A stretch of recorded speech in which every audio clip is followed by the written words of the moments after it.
A master narcissist, H.G. Tudor, says, narcissistic design. Narc's evil emotions.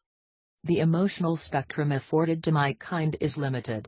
The bulk of the positive emotions that you experience have either been stripped away or molded into one all-pervasive sensation, and that is of power. Whereas you might experience joy, elation, happiness and delight, we feel power. That surging sensation which courses through us as a consequence of the receipt of fuel, be it positive or negative. Secure a promotion? I feel powerful. My football team wins? I feel powerful. I seduce a new victim? I feel powerful. I experience amusement, indeed, I have an excellent sense of humor, but if I make you laugh through my sense of humor, I feel a sense of power once again. I do not feel sadness. I have, for the sake of gathering fuel, sat through numerous films which are described as tearjerkers and entertained myself as I have alternated between watching the film and the reaction of the person, invariably an intimate partner, as their expression alters to one of compassion, sympathy, and then the tears to begin to flow. I have watched the same film, yet I feel nothing. I recognize that the scenes played out by the relevant actors are ones which would be labeled as moving, sad and upsetting, but I feel nothing. When I shift my gaze to the sobbing intimate partner beside me, I begin to feel something. I feel contempt for the weakness exhibited by becoming upset. Not only the fact that these tears flow at all, but because they have been generated by acting. How readily people fall prey to what is acting, but I am thankful for that, because if they did not, my existence would be far more difficult. I experience a degree of amusement, because someone is moved by something which is not even real. At least when the tears fall because a pet has been run over in the street, or because a relative has exhaled their last breath on this earth, there is a genuine event which causes grief. Yet, it is always in others. You could flash a montage of images, snippets of footage which encapsulate what people would regard as tear-inducing responses, be they grief or joy, and I would remain unmoved. It means nothing to me. The capacity to feel sadness, grief, woe and misery have been removed. I knew them once. I can vaguely remember, or at least I think I can remember, being sad. I do not know what the feeling is, but I recall the image from the depths of my memory. I do not know guilt.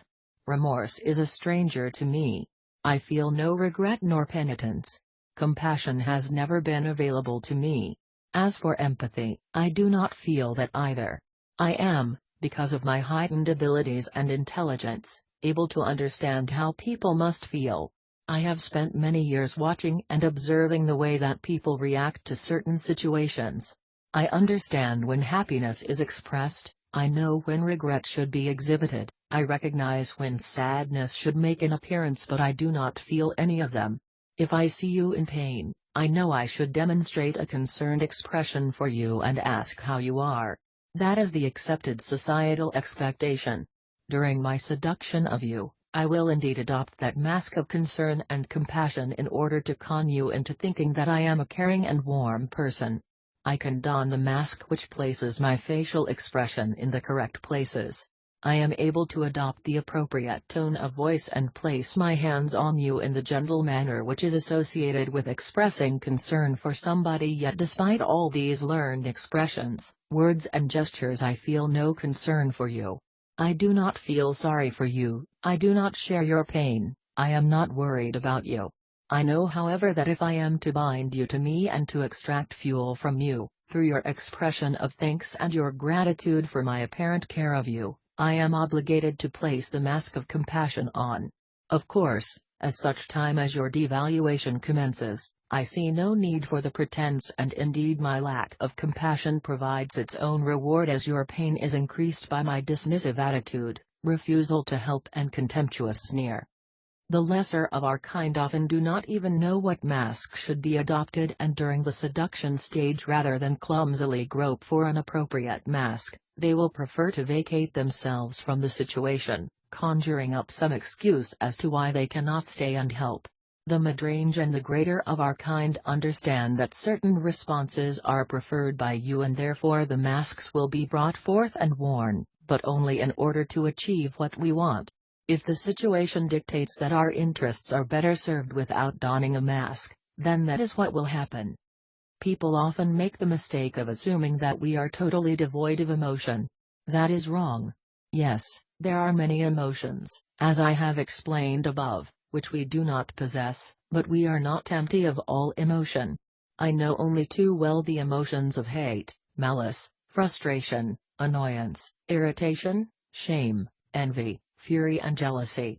Why am I afforded these emotions and not others?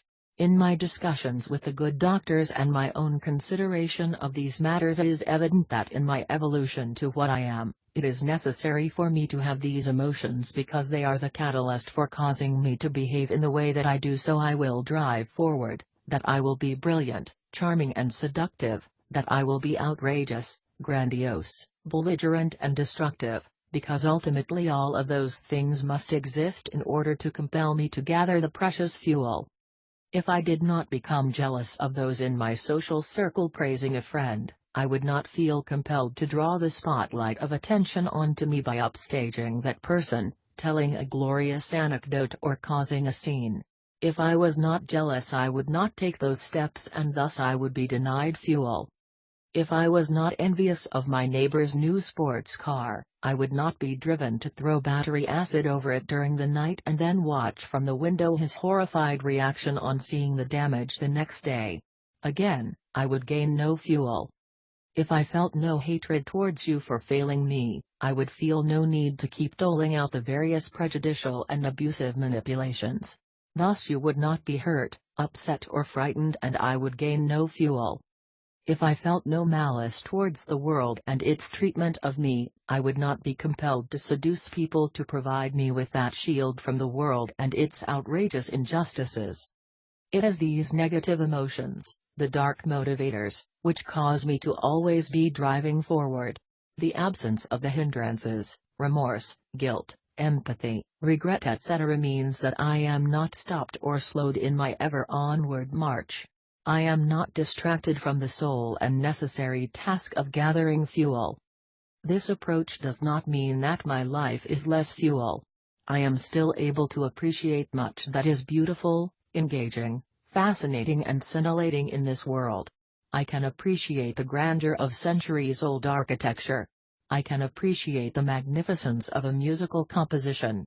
I can appreciate the athletic prowess of a sprinter to win a gold medal at the Olympics. I can appreciate the taste of excellent cuisine. I can do this because of my higher function above others of my kind who have little or no interest in such spectacular elements of the world.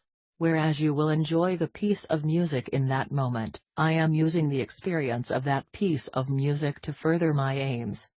I may tell you how brilliant a song is because I know that you will be pleased with me for telling you this, and thus you will smile, appreciate me and give me fuel. I may use the experience of having heard the Philharmonic Orchestra play Scheherazade in order to boast about it to other people and draw fuel from their admiring and/or jealous responses.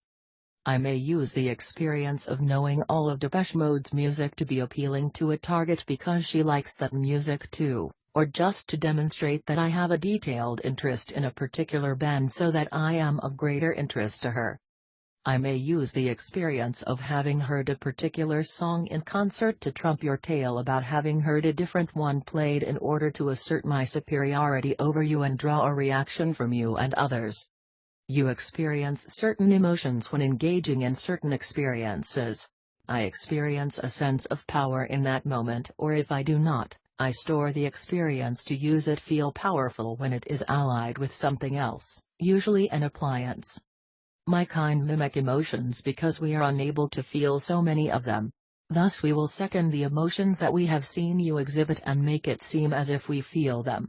I know many of your emotions, I do not feel them. We second your emotions because we are reliant on your emotions to exist. It is something of a paradox that we have never cultivated certain emotions and/or we have been stripped of them in order to make us lean, effective and efficient, yet we also must receive those emotions from you in order to sustain us. We do not want to see your joy directed towards us for something we have said and done because we will then feel joy, but rather for the power that is unleashed as a consequence of your joy providing us with positive fuel. I am filled with hatred, jealousy, envy, fury and malice, but that does not mean there is no room to accept your hatred towards me. Indeed, I welcome it. As a consequence of my manipulation of you, I want you to stand there screaming your hatred at me until your voice is hoarse and your eyes stand out from your face. The fuel I gain from such an intense expression of negative emotion is immense. Once again I appropriate your emotion and use it for my own purposes. Whether I take it in order to allow me to mimic and copy it, to make me appear more acceptable to other people, or whether I seize your emotion as fuel in order to power me and allow my existence to continue, I will always find a use for your emotional output. I put to good use your emotions. I am the ultimate recycler.